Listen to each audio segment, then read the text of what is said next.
I've played a lot of Sabo since OP13 dropped.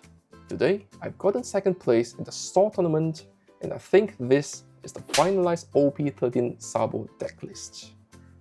Now, the main strategy of playing Sabo is very straightforward.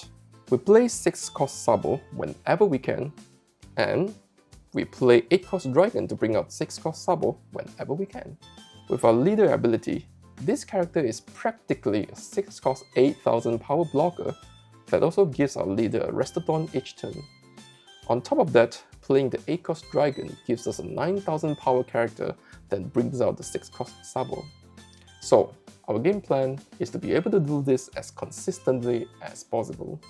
With that in mind, we play this card for consistency. 4 Koala. Very good searcher that can help put cards into trash. 4 Garp. One of the best searchers ever printed. It can search anything that costs 3 and above, as long as your leaders are Luffy, Ace, or Sabo. 4 Bella Betty. Search 5, nice and consistent. And finally, the best tool in the Revolutionary Army card set, 4 Stage Card. This allows us to put any cards we want into the trash and also search for the cards we need. You almost always want to have this out as early as possible. Try to look for it with Bella Betty too. Next, we have some characters that can help in some situations. 3 Hex. This card is good for early game, but currently there just aren't a lot of good targets for the KO effect from this.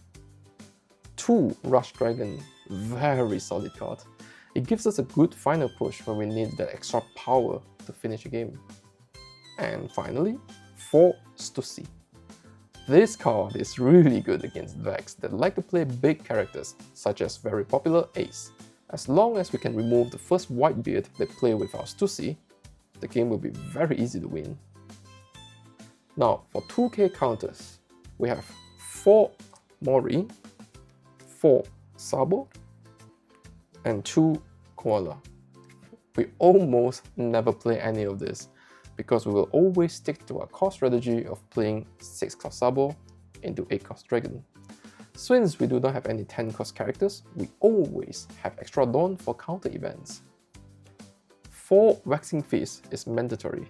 It's 4k counter with just 1 card, really strong. 3 Black Vortex. This is a great card against our current environment. It stops green Zoro leader, it stops 9-cost Zoro, which is red-green Luffy's finisher, and it also stops 10-cost Roger's ability to negate our blockers. Honestly, I thought I have 4 in my deck, but for the tournament, I only have 3. Since this card is not searchable in our deck, just like Stussy, having 4 is a lot better. Now, let's go to the cards that I've tried playing but ended up cutting away from my list. I know exactly what you're thinking. Where is the 10-cost Roger? Well, it is a good card that can win you some games on certain sports. However, it is not searchable, other than Garp, of course. And we will never want to run more than 1 or 2 copies at most, so it is highly inconsistent. Furthermore, with or without this card, it doesn't really change or improve our bad matchups to begin with. We want to stick with our game plan as consistent as possible, so I've decided to not rely on this. This Koala is very interesting. It's the last card I caught before finalizing my list. Giving 1 Rested Dawn to our leader or character every turn is quite valuable and aggressive.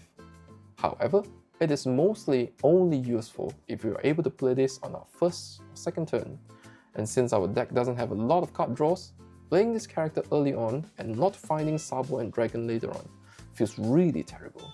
So I ended up swapping this out for a set of searches. On the other hand, 5-cost Rush Luffy gives us instant value the turn we play it. It has Rush and gives us a Rested Dawn, so it can activate our leader ability and turn this into a 7000 power rusher, given if we have another 8-cost character on the board. It also pairs very well with Dragon. You can always revive the Luffy with Dragon. Basically acts like a mini version of Rush Dragon but with 2 bodies. Oh wait, Luffy is Dragon's son, so this is low accurate, oh my god.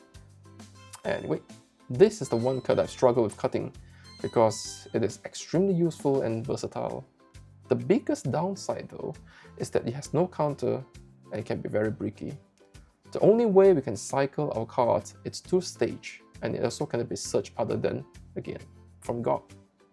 However, I can see myself cutting away the Rush Dragon and put this back in for some early game pressure.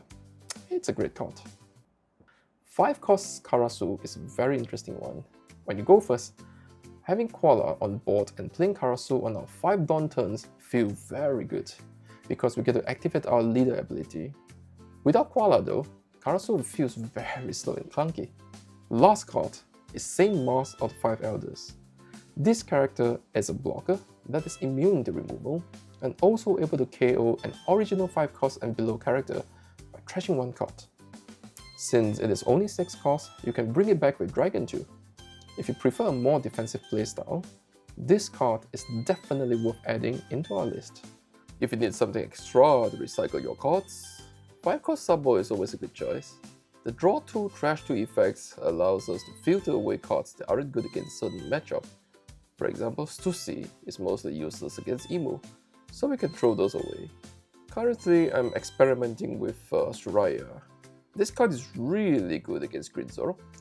When Zoro leader attack for 8000 power with their 3 attached Dawns, blocking with Shuraya will turn his power to 8000 too. Meanwhile, if our Sabo ability is active, we gain 1000 power for the character, so essentially we are getting a free block. If you can set up multiple blockers, they have no way of getting past the wall. For all other Rebel Army cards like Red Karasu and so on, I've basically tried them all with no good results. This list right here is the result of me trying out all kinds of combinations and finding out the most efficient way of playing this deck. So here we are, the ultimate deck list of OP13 Red-Black Sabo. If you have any questions or feel that I missed anything, comment down below and I'll reply you as soon as I can. Otherwise, make sure to hit the like and subscribe button for more One Piece TCG videos, and I'll talk to you guys on the next one. Peace!